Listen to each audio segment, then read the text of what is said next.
Hello అండి, అందరూ బాగున్నారా? మేము బాగున్నాము, మీరు కూడా బాగున్నారు అనుకుంటున్నానండి. ఇది సాటర్డే రోజు అండి. అసలు 1 వీక్ నుంచి వీడియోస్ ఏమీ షూట్ చేయట్లేదు. కొంచెం హెల్త్ బాగోలేదన్నమాట. ఆఫీస్కి వెళ్తున్నాను, అది తప్పదు కదా. కానీ వీడియోస్ అయితే ఏమీ షూట్ చేయలేదు. బయట తినటం కూడా మానేశాను. ఒక 2 days అయితే కంటిన్యూస్గా ఏమీ తినలేదు. ఏంటో అలా అయిపోయింది. ఇప్పుడు ఫైన్ అండ్ ఫిట్ బాగానే ఉన్నాను. కాకపోతే హెల్త్ కొంచెం జాగ్రత్తగా చూసుకోవాలి కదా. సో ఇది సాటర్డే రోజు. ఈ సాటర్డే రోజు చాలా పనులు చేశానండి.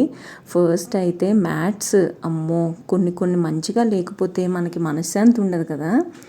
నీట్గా ఉండాలి అని చెప్పి నాది అదొక పిచ్చి ఆలోచన కదా. అంతా క్లీనింగ్, ఓసిడి ఇదంతా మనకి అదొక ఫోబియా లాగా ఇలా అయిపోయింది కదా. ఇంకా పొద్దున్నే లేచి ఫస్ట్ అయితే 5:30కి లేచాను ఈరోజు.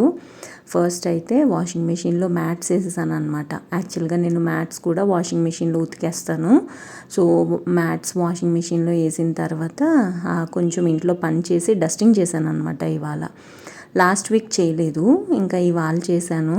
ఇంకా 7-7:15 ఆ టైంకి పైకి తీసుకొని వెళ్ళి ఆరేసాను అనమాట. పనమ్మాయి 10:15కో ఎప్పుడో వచ్చింది. ఇవాళ 11 o'clockకి రమ్మన్నాను, కానీ 10:15కే వచ్చేసింది. సో తను వెళ్ళిపోయిన తర్వాత అర్బన్ క్లాప్ వాళ్ళని బుక్ చేశాను పొద్దున్నే 6-6:15కి అలాగా. ఎందుకు అనంటే 2 మేకులు కొడతారు అని చెప్పి, ప్లస్ ఇంకొకటి ఏంటంటే గ్రానైట్ వేయించాం కదండి. గ్రానైట్ వేయించినప్పుడు వార్డ్రోబ్ హ్యాంగర్స్ ఉంటాయి కదా బీరువాలో పెట్టుకోవడానికి, ఆ హ్యాంగర్స్ని హోల్డ్ చేయడానికి రాడ్ వేశారు. లాస్ట్ టైం మీకు చూపించాను కూడా, కానీ అది ఊడిపోయిందనమాట. ఎందుకంటే దానికి చిల్లు లేలేదు కాబట్టి. ఇంకా దానికి కూడా చిల్లు లేపిద్దాము అని చెప్పి బుక్ చేశాను అనమాట కార్పెంటర్ని ఇక్కడ అర్బన్ క్లాప్లో. సో ఈయన వచ్చారు. మీకు ఈ రాధాకృష్ణుల బొమ్మ గుర్తుండే ఉంటుంది. యాక్చువల్గా ఇది ఎగ్జిస్టింగ్ది ఇదే ప్లేస్లో ఉండేదన్నమాట. దీన్ని యాజ్ యూజువల్ ఇక్కడే బిగించాము. నాకు ఎందుకో చాలా మంచిగా అనిపిస్తుంది. ఇది స్టీల్ ఫ్యాక్టరీ ఉంటుంది కదా, ఈ ఇంట్లోకి వచ్చిన కొత్తలో గిఫ్ట్లు కొనడానికి వెళ్ళామన్నమాట అక్కడికి. అప్పుడు తీసుకున్నాను ఈ రాధాకృష్ణుల బొమ్మ. చాలా బాగుంటుంది అది. ఇంకా అది ఇక్కడ పెట్టించాను అనమాట. యాక్చువల్గా ఆ దుమ్ము కింద పడకుండా ఉండడానికి చాట ఇమ్మన్నారు. చాట వచ్చేసి నేను అప్పుడే కడిగామన్నమాట, తడిగా ఉంది అని చెప్పి బియ్యం చెరుక్కునే చాట ఉంటుంది కదా, పెద్ద చాట, అది ఇచ్చామన్నమాట. ఇంత పెద్దదైతే కింద పడుతుంది దుమ్ము అని అంటే ఇంకేం చేస్తాం, తప్పదులేండి, తడిగా ఉంది అని చెప్పి ఇంక ఇది ఇచ్చాను అనమాట. ఇక్కడ వెంకటేశ్వర స్వామి బొమ్మ ఉంటుంది కదా ఫ్రేమ్, దాని కింద ఇది హోల్డర్ అనమాట. ఇది పెట్టించాను. ఇది మీకు గుర్తుంటే కనుక సింక్ ఉండేది కదా, ఇది వరకు సింక్ పక్కన ఇది ఉండేదన్నమాట. దీని మీద ఫ్లవర్ వాజులు అలాగా పెట్టేదాన్ని. ఇది వచ్చేసి వెంకటేశ్వర స్వామి ఫోటో ఫ్రేమ్ కింద పెట్టించాను అనమాట. ఇది ఇంకా ఏం సెట్ చేయాలి దీని మీద అని అయితే డిసైడ్ అవ్వలేదు, కానీ వీళ్ళు ఎలాగో వచ్చారు కదా అని చెప్పి పెట్టించాను. యాక్చువల్గా వీళ్ళు ఏంటంటే ఒక్కొక్క చిల్లు కొట్టడానికి 29 rupees. వీళ్ళు వచ్చి మన ఇంట్లో పని ఏంటి అనేది తెలుసుకోవడానికి 99 rupees అనమాట కన్సల్టేషన్ ఫీజ్ అంట. సో వీళ్ళేమో ఆ రాధాకృష్ణుల బొమ్మకు ఒకటి కొట్టారు కదా, అదొకటి ఇదొకటి, దీనికి 3 చిల్లులు వేశారనమాట. యాక్చువల్గా మెయిన్ నేను పిలిపించిన రీజన్ ఇవి కొట్టడానికి కాదు, కర్టెన్ రాడ్కి గ్రానైట్కి చిల్లులు పెడతారని పిలిపించాను అనమాట. అయితే ఈయన చెప్తున్నారు కర్టెన్ రాడ్ కాదు, హ్యాంగర్ రాడ్. అయితే ఈయన ఏం చెప్తున్నారంటే గ్రానైట్కి వీళ్ళ దగ్గర ఉన్న మెషిన్తో వేస్తే గ్రానైట్ పగిలిపోతుంది, సో మీకు గ్రానైట్ ఎవరైతే పెట్టారో వాళ్ళే వేయాలి అని చెప్పేసి అంటున్నారు. లాస్ట్ టైం వచ్చిన ఆయన కూడా అలాగే చెప్పారనమాట. అయితే ఇంకా నేను ఏం చేశానంటే, మరి లాస్ట్ టైం ఎర్రలైట్ ఉంటుంది కదా గ్రానైట్ అతుక్కోవడానికి, ఎర్రలైట్ అని ఉంటుంది, అదొక లిక్విడ్ లాగా ఉంటుంది అనమాట, ఫెవికాల్ లాగా. ఇంకా అది పెట్టి అంటించారనమాట లాస్ట్ టైము. ఆయన ఏం చెప్తున్నారంటే ఒకవేళ మీకు చిల్లులు పెట్టించుకోవడానికి దొరకలేదు అని అంటే మీరు తక్కువ వెయిట్ వేసుకొని పెట్టుకోవాలి హ్యాంగరు అని చెప్పేసి చెప్పారు. ఇంకా అందుకని చెప్పేసి అట్లీస్ట్ అది పెట్టిద్దాంలే. చాలా హ్యాంగర్స్ అయితే కొన్నానండి, చాలా బాధగా అనిపించింది ఇవాళ, కానీ తప్పదు. ఇంకా ఇది చూడాలి, వీళ్ళు దొరికితే డెఫినెట్గా వీళ్ళని పిలిపిస్తాను, కొట్టిస్తాను చిల్లులు. కాకపోతే ఫర్ టైం బీయింగ్ ఎర్రలైట్ పెట్టించేసి వదిలేసామన్నమాట. ఈరోజు అయితే పెట్టకూడదు అని అన్నారు, సరే అని చెప్పాను. సో నేను బ్లింకిట్లో గ్రాసరీస్ ఆర్డర్ చేశాను, కొన్ని కావాల్సినవి. దాంతోపాటు ఈ ఐస్ క్రీమ్ కోన్లు కూడా ఆర్డర్ చేశాను. చాలా రోజుల తర్వాత ఇవి తినాలనిపించింది. అది కాకుండా ఇది వచ్చేసి మీషోలో ఆర్డర్ పెట్టాను. చాలా రోజులైంది ఇది పెట్టి, అసలు గుర్తు కూడా లేదు. ఇది వచ్చేసి ఒక మ్యాట్, రౌండ్ మ్యాట్ అనమాట. చాలా బాగుంది, డిజైనర్ పీస్ లాగా అనిపించింది, కలర్ఫుల్గా. ఇందులో అన్ని రకాల రంగులు ఉన్నాయి కదా. యాక్చువల్గా ఇది నాకు డెలివరీ ఇచ్చింది ఒక ఫీమేల్ అనమాట. లాస్ట్ టైం నేను చెప్పాను, మీకు గుర్తుందా, ఒక ఫీమేల్ నాకు ఫోన్ చేసి కొరియర్ వచ్చింది అని చెప్పారు అని చెప్పేసి, తనే ఈరోజు వచ్చిందనమాట. తనని చూసి నేను మీకు ఆల్రెడీ ఒకసారి డెలివరీ ఇచ్చాను కదా అంటే, నేనైతే ఆమెను చూసి చాలా హ్యాపీగా ఫీల్ అయ్యాను. ఫీమేల్స్ అన్ని రంగాల్లోనూ రాణిస్తున్నారు అని చెప్పి చాలా చాలా హ్యాపీగా అనిపించింది. చాలా మంచిగా చేసుకోండి, జాగ్రత్త అని చెప్పేసి చెప్తే, ఈ ఏరియాలో ఒక్కటే డెలివరీస్ ఇస్తాను అని చెప్పేసి చెప్పిందనమాట తను. అదనమాట. ఇది వచ్చేసి 149 రూపీస్ ఎంతో పడింది. కలర్ఫుల్గా ఉంది కదా అని చెప్పి తీసుకున్నాను అనమాట. నాకైతే భలే నచ్చింది. ఇది ఎక్కడ సెట్ చేయాలా అనేది చూస్తున్నాను. ఎక్కడ సెట్ చేశాను అనేది అప్కమింగ్ వీడియోస్లో చెప్తాను మీకు. ఇక్కడ వచ్చేసి బ్లింకిట్లో గ్రాసరీస్ తెప్పించానని చెప్పాను కదా. యాక్చువల్గా నువ్వుల లడ్డు చేద్దామని నువ్వులు బెల్లము తెప్పించాను. అలాగే బెల్లం పొడుం కూడా అయిపోయింది. యాక్చువల్గా లాస్ట్ టైము 2 రకాల బెల్లం పొడులు తెప్పించాను, కానీ పార్లీ బెల్లం పొడే బాగుందండి. నాకైతే పార్లీ నచ్చింది. ఇంకొకటి వచ్చేసి టాటా సంపన్న సేఫ్ హార్వెస్ట్ అనుకుంటా, టాటా సంపన్ కాదు, సేఫ్ హార్వెస్ట్ ఎందుకో నాకు అంత మంచిగా అనిపించలేదు. పార్లీ అయితే బాగుంది, పార్లీ తెప్పించాను. అలాగే నువ్వుల ప్యాకెట్లు, అలాగే ఒక బెల్లం కుందు తెప్పించాను అనమాట, చిన్నది. ఇవి ఎందుకు బ్లింకిట్లో తెప్పించానంటే, ఈ మధ్యన ఇంకా నెక్స్ట్ మంత్ వరకు అసలు ఫ్లిప్కార్ట్లో గ్రాసరీస్ ఆర్డర్ చేయొద్దు అని అయితే డిసైడ్ అయ్యాను. లాస్ట్ మంత్ ఫ్లిప్కార్ట్లో ఆల్మోస్ట్ 3 టైమ్స్ ఆర్డర్ చేశాను అనమాట. యాక్చువల్గా ఇక్కడ గ్రీన్ కలర్ ఉంది చూసారా, అది వచ్చేసి సిలికాన్ది ట్రే అనమాట. ఐస్ ట్రే క్యూబ్స్ ఉంటాయి కదా, అవి ఉసిరికాయలు ఉన్నాయి కదా తెచ్చాను కదా, అవి జ్యూస్ తీసి ఇందులో పోసి రోజుకు ఒకటన్నా పొద్దున్నప్పుడు తాగుదాము, విటమిన్ సి వస్తుంది కదా అని చెప్పి ఇది తెప్పించా. ఫస్ట్ దీనికోసం అయితే ఆర్డర్ చేశాను. ఇది మంచిగానే పనికొస్తుంది అని అనుకుంటున్నాను. అన్ని రకాలు మనం జ్యూసులు తీసుకొని ఇందులో మనం క్యూబ్స్ చేసుకోవచ్చు కదా. సో ఇది పర్టికులర్గా తెప్పించడానికి రీజన్ ఏంటంటే, ఉసిరికాయలు రసం తీసి ఇందులో పోసి క్యూబ్స్ లాగా చేద్దామని అనుకుంటున్నాను అనమాట. పొద్దున్న చూసారు కదా, ఇవన్నీ హ్యాంగర్స్ ఉండేవన్నమాట బీరువాల్లో. అయితే బీరువాల్లో కాదు, ఈ బీరువాలో పొద్దున్న కార్పెంటర్ వచ్చారు, అర్బన్ క్లాప్లో బుక్ చేశానని చెప్పాను కదా. సో ఏమైందంటే, హ్యాంగర్ ఉంటుంది కదా, ఆ హ్యాంగర్ ఊడిపోయిందన్నమాట. అంటే చూపిస్తాను చూడండి, మీకు తెలుస్తుంది. ఇది ఉంది కదా, ఇది బాగానే ఉంది, కానీ ఇటు సైడ్ది ఊడిపోయి చీరలన్నీ కింద పడిపోయినాయి. ఎందుకు ఇలా పడిపోయింది అని అంటే, దీనికి గ్రానైట్ కదా, దీనికంట చిల్లులు పెట్టడం కష్టం అంట కొంచెము. అందుకని చెప్పి వాళ్ళు ఏమంటున్నారంటే, మీరు ఎక్కువ బరువు వేసి హ్యాంగర్స్ పెట్టకూడదు, అందుకని చెప్పేసి ఊడిపోయింది అని అంటే, ఇప్పుడు ఇక్కడే ఈ చీరలన్నీ సర్దుదామని డిసైడ్ అయితే అయ్యాను. సో ఇంకా ఇక్కడ సర్దాలన్నమాట. ఒకసారి జస్ట్ అన్నీ తీసి బయట పెట్టాను కదా, ఇంకా ఒకసారి ఇదంతా తుడిసేసి, మనకు తుడవడం బాగా అలవాటు కదా, ఒకసారి ఇదంతా తుడిసేసి సర్దుదామని అనుకుంటున్నా. డెఫినెట్గా రేపైతే ఈ రూమ్ పర్టికులర్గా ఈ రూమ్ టూర్ చేద్దామని డిసైడ్ అయ్యాను నేను. సో మీకు కూడా నచ్చుతుంది అని అనుకుంటున్నా, తప్పకుండా ఫాలో అవ్వండి.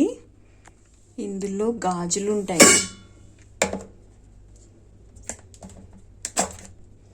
గాజులు కాదు ఇవి, టెర్రకోట జ్యువెలరీ ఇందులో ఉంటుంది. ఇందులో అయితే గాజులు పెట్టా.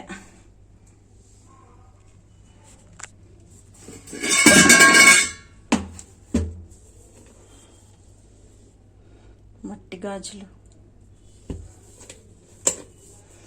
ఇది నేను ఐసిఐసిఐలో పని చేసినప్పుడు ఇది వచ్చింది అని చెప్పి ఒక వీడియో పోస్ట్ చేశాను.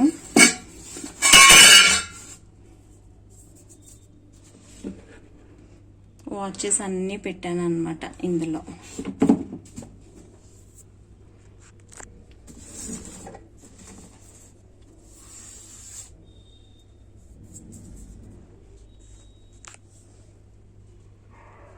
ఒకసారి ఇదంతా తుడిసేసి నీట్గా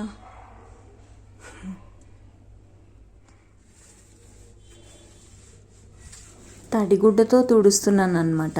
ఒక్కసారి తడిగుడ్డతో తుడిసేసి ఇంకా పెడదాము అని చెప్పి. నేను నార్మల్గా చెక్క బీరువా ఉన్నప్పుడు కూడా నేను ఇలా పెట్టలేదు, కానీ ఇప్పుడు పెట్టాల్సి వస్తుంది. కొంచెం తడిగుడ్డ పెట్టి తుడిసి ఫ్యాన్లు వేసి కొంచెం బీరువాలన్నీ తెరిచి పెట్టాను.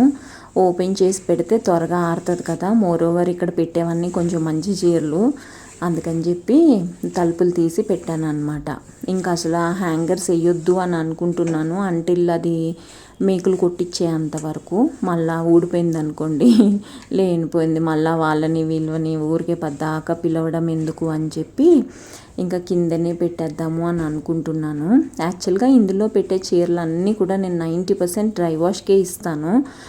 కొన్ని కొత్త చీరలు ఉన్నాయి, అలాగే డ్రెస్సులు కూడా ఉన్నాయి అన్నమాట. మేబీ బరువెక్కిపోయిందేమోలే అని అనుకుని ఇంకా లైట్ తీసుకున్నాను నేను కూడా.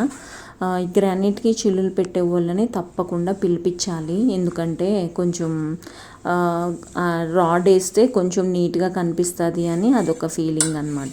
ఇంకా రాడ్ను కూడా నీట్గా తుడిసేసి ఇంకా బట్టలు కూడా సర్దడం స్టార్ట్ చేయాలి.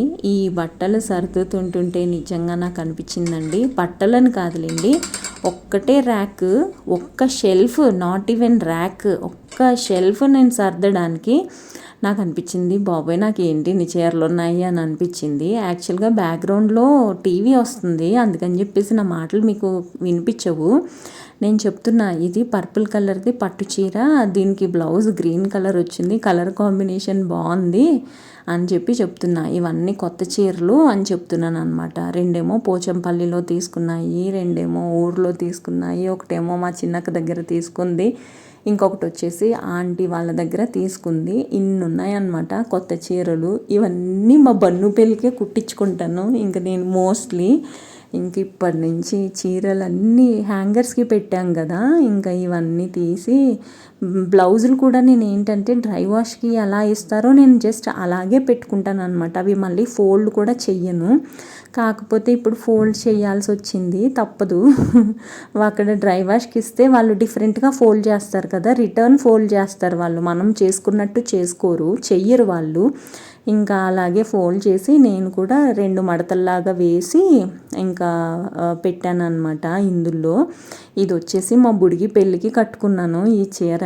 మళ్ళీ అప్పటి నుంచి ఇప్పటి వరకు కట్టుకోలేదు. మా బుడిగి పెళ్ళి అయ్యి 2.5 years అయినట్టుంది. సో అదనమాట. ఇంకా ఇవన్నీ చూసుకుంటూ నవ్వుకుంటూ ఇది అప్పుడు కట్టుకున్నాను ఇప్పుడు కట్టుకున్నాను అని చెప్పి అలా అనుకుంటూ ఇంకా బట్టలన్నీ సర్దుతున్నాను అనమాట. ఇంకొక పట్టు చీర ఉంది, అసలు దానికి ఇంకా అది కూడా కొనుక్కుని చాలా ఏళ్ళు అయ్యింది, దానికి ఇంకా బ్లౌజే తీసుకోలేదు నేను. బ్లౌజ్ వచ్చింది, కాకపోతే సిల్వర్ బార్డర్ ఉంది దానికి, గోల్డ్ బార్డర్తో బ్లౌజ్ వచ్చింది. ఎందుకో నాకు మంచిగా అనిపించలేదు అది. మొన్నే నేను దీపుకి పంపించాను అనమాట బ్లౌజ్ పీస్. యాక్చువల్గా చీర ఉప్పాడ చీర అనమాట, ఇంకా అందుకని చెప్పేసి బ్లౌజ్ పీస్ దీపుకి పంపించాను. కింద బ్లూ కలర్ అనమాట, అది డార్క్ గ్రీన్ కలర్ ఏమన్నా తీసి పంపిస్తాను, క్రాప్ టాప్ లాగా కుట్టించుకో, క్రాప్ టాప్ కాదు కానీ లాంగ్ ఫ్రాక్ లాగా కుట్టించుకో ఏమన్నా అని చెప్పాను అనమాట. సో ఇంకా బట్టలు అయితే అన్నీ సర్దుతున్నాను. బేసిక్గా ఇక్కడ పర్పుల్ కలర్ చీర ఉంది చూసారా, ఆ చీర నేను సౌత్ ఇండియా షాపింగ్ మాల్లో తీసుకున్నానండి. ఫస్ట్ మనం ఏమన్నా చీరలు చూసినా బట్టలు చూసినా ఫస్ట్ మనకి ఏదైతే నచ్చుతుందో అవన్నీ మనం అవే తర్వాత ఎన్ని చూసినా కానీ మళ్ళీ ఫస్ట్ దాని మీదకే వెళ్ళిపోతుంది కదా. నాకు కూడా అలాగే అనమాట. ఫస్ట్ ఈ చీర చూశాను నేను, చాలా మంచిగా అనిపించింది. ఎందుకంటే మా అమ్మకి ఈ colour exactly same colour combination చీర ఉండేది. కాకపోతే అది కొంచెం కాస్ట్లీ చీర, ఇది జస్ట్ 1200 అంతే. బాగుంటుంది ఆ కలర్ కాంబినేషను. కావాలని ఈ చీర నేను తీసుకున్న. దానికి చిప్స్ వర్క్ ఉంటుంది అనమాట. చాలా ఇయర్స్ అయ్యింది చీర తీసుకుని. ఆ బ్లౌజ్ కూడా ఇప్పటికీ నాకు మంచిగానే ఉంటుంది అనమాట. ఇంకా అలా అన్నీ గుర్తు చేసుకుంటా నేనేం చేస్తున్నానంటే రిటర్న్ మడత పెడుతున్నాను అనమాట. ఇప్పుడు ఫోల్డింగ్స్ అంటే ఎలా చెప్పాలి, ఉల్టా పెడుతున్నాను అనమాట. రిటర్న్ పెడుతున్నాను. రిటర్న్ పెడితే ఫోల్డింగ్స్లా అలాగే ఉండిపోకుండా ఉంటాయి కదా అని చెప్పి అలా పెడుతున్నాను అనమాట. ఇది కూడా కొత్త చీరే. ఇంకా కొన్ని చీరలకి నేను ఫాల్స్ కూడా వేసుకోలేదన్నమాట. ఇది వచ్చేసి ఎల్లో కలర్. సాయి పెళ్ళప్పుడు హల్దీ ఫంక్షన్ అప్పుడు కట్టుకున్నాను ఆ చీరని. ఇది వచ్చేసి కేరళ చీర. ఇది నాకు తెలుసు ఒకసారి సంక్రాంతికి ఎప్పుడో కట్టుకున్నాను. ఇంకా అలా అన్నీ అలా ఉంటాయి అన్నమాట. ఇది వచ్చేసి ఉప్పాడ చీర. 2-3 సార్లు కట్టుకున్నాం. మా బుడిగి వాళ్ళది సత్యనారాయణ సంవ్రతం అప్పుడు కట్టుకున్నాం ఫస్ట్ ఆ చీరని. ఇంకా ఈ చీర వచ్చేసి పోచంపల్లి చీర. మొన్న మా నాన్నగారి ఫంక్షన్ అప్పుడు కట్టుకున్నాను కదా అది. సో ఇలాగనమాట. నేను చెప్పాను కదా బ్లూ కలర్ ఉప్పాడ చీర ఉంది సిల్వర్ జెరీ అని, ఇదే అనమాట. దీనికి కూడా ఇది కూడా మా బన్ను పెళ్ళికే కట్టుకుంటాను మోస్ట్లీ. జాకెట్ కుట్టించుకోవాలి. బెనారసీ జాకెట్ తీసుకుందామని అనుకుంటున్నాను. బ్లౌజెస్ బాగుంటాయి నర్సింగ్లో, అక్కడ తీసుకుంటాను. ఇది వచ్చేసి మంగళగిరి సెమీ పట్టు లాంటిది అనమాట. దీనికి బెనారసీ బ్లౌజ్. ఆ చీర 1600 అయితే బ్లౌజ్కి 800 అయ్యింది. బెనారసీ బ్లౌజ్ అలాంటిదే తీసుకుందామని అనుకుంటున్నాను. ఇందాక బ్లూ కలర్ చీర చూపించాను కదా దానికి. ఇంకా ఇలాగ ప్రతి దానికి ఒక్కొక్క స్టోరీ ఉందన్నమాట. ఒక్కొక్క చీరకి చాలా చీరలు ఉన్నాయనే ఫీలింగ్ వచ్చింది. కొన్ని చీరలకి ఇంకా ఫాల్స్ వేసుకోలేదు, కొన్ని చీరలు అసలు కట్టుకోలేదు. కొన్ని చీరలు వచ్చేసి అవి ఎందుకు తీసుకున్నానో కూడా నాకు అర్థం కాదు. చాలా చీరలు నేను ఎవరెవరికి పడితే వాళ్ళకి ఇచ్చేస్తూ ఉంటున్నానండి. బేసిక్గానే నేను అలాగే ఇచ్చేస్తూ ఉంటాను నార్మల్గా కూడా. కాకపోతే కొంచెం కాస్ట్లీ ఈ బీరువా పైన పెట్టేవైతే ఇవ్వను, కానీ కింద ఉన్నాయి చూసారు కింద షెల్ఫ్లో ఆ చీరలు అయితే ఎప్పటికప్పుడు ఎవరన్నా వస్తే కూడా ఇంట్లోకి పనోళ్ళు అలాగా అవి తీసి ఇచ్చేస్తూ ఉంటాను అనమాట. ఏంటో ఆ బ్లౌజులు ఇవ్వను, ఆ బ్లౌజులు అలాగే ఉంటాయి, చీరలు అయితే ఇచ్చేస్తూ ఉంటాను అనమాట. ఇవి వచ్చేసి డ్రెస్సులు. ఈ డ్రెస్సులు ఇంకా ఇక్కడ పెడుతున్నాను ప్రస్తుతానికి. తర్వాత సెట్ చేయాలి ఎక్కడ పెట్టాలి ఏంటి అనేది. అంతా అయ్యేసరికి ఆల్మోస్ట్ 10 అయ్యిందండి. ఇంకా ఇప్పుడు ఏం తింటాంలే అని చెప్పి పుచ్చకాయ కోసాం. పొద్దున్న పుచ్చకాయ తెప్పించాను కదా, అసలు ఎంత చిరాగ్గా ఉందంటే అంత చిరాగ్గా ఉంది. అంతా తెల్లగా ఉంది, బాగోలేదు. ఇదేనండి వాళ్ళ వీడియో. నచ్చింది అని అనుకుంటున్నాను. నచ్చితే కనుక తప్పకుండా నా ఛానల్కి సబ్స్క్రైబ్ చేసి నాకు సపోర్ట్ చేయండి. ఇంకా మంచి వీడియోస్తో మళ్ళీ మేము ముందుకు వస్తానండి. అంతవరకు బాయ్.